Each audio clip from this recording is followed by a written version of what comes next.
à peu près mon cauchemar qui se réalise. Je tente une montée au mât pour essayer de réparer mon J2. Voilà. Que j'ai fait tomber mon pistolet à 6K par terre et il a fallu que je redescende, que je remonte. Le temps que je revienne, il y avait la moitié du 6K qui avait séché et j'ai le vertige. J'y suis retournée et j'ai l'impression que c'est bon. C'est mieux. Je sais pas si ça va tenir, mais ça ressemble à ce que ça doit ressembler à peu près. On ne peut pas dire que Clarisse apprécie l'exercice, ce n'est pas la seule d'ailleurs. L'opération n'a pas forcément été des plus simples, il a fallu que Clarisse s'y prenne à 3 fois. Elle a pu, avec les conditions qu'elle avait, réussir à faire quelque chose qui tienne un peu la route et qui lui permette d'utiliser cette voile jusqu'à l'arrivée.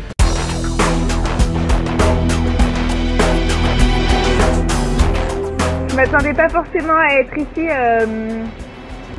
en prenant le départ et je suis contente des choix que j'ai faits. Jusqu'ici c'est chouette, mais il reste encore un peu de route et je veux justement pas trop m'emballer pour garder cette façon un peu safe de naviguer. Sa position aujourd'hui, elle est assez représentative d'un choix de départ qui était de se dire il faut naviguer en toute sécurité, essayer de préserver le matériel le plus longtemps possible et peut-être éventuellement espérer rentrer, enfin en tout cas effectuer un classement intéressant. Elle s'est assez vite régulée en se disant qu'il fallait ne pas tomber dans le travers de la performance à tout prix, un juste dosage entre des moments d'accélération et surtout préserver son bateau pour aller au bout.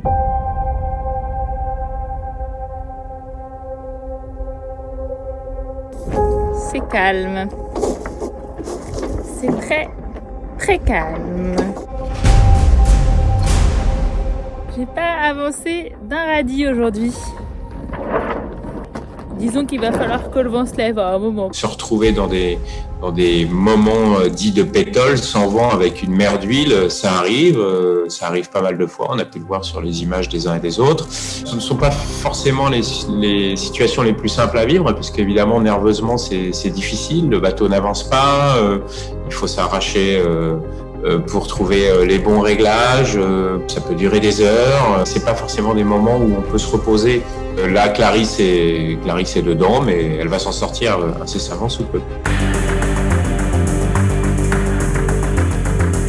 Je prends maintenant les fichiers météo qui vont jusqu'à la maison.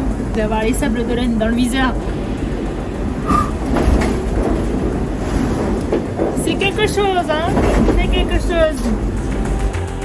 Donc là, aujourd'hui, on voit à peu près les conditions jusqu'à l'arrivée. Il peut y avoir un peu de variation, c'est-à-dire que est-ce que le poteau noir va être facile à passer? Est-ce que Clarisse va réussir à s'en extraire rapidement? Quel sera le moment d'inflexion de la route vers l'Est, vers l'Europe, avec la première dépression qui va arriver? Donc d'ici quelques jours, là, on va savoir vraiment plus précisément ce que sera la date d'arrivée.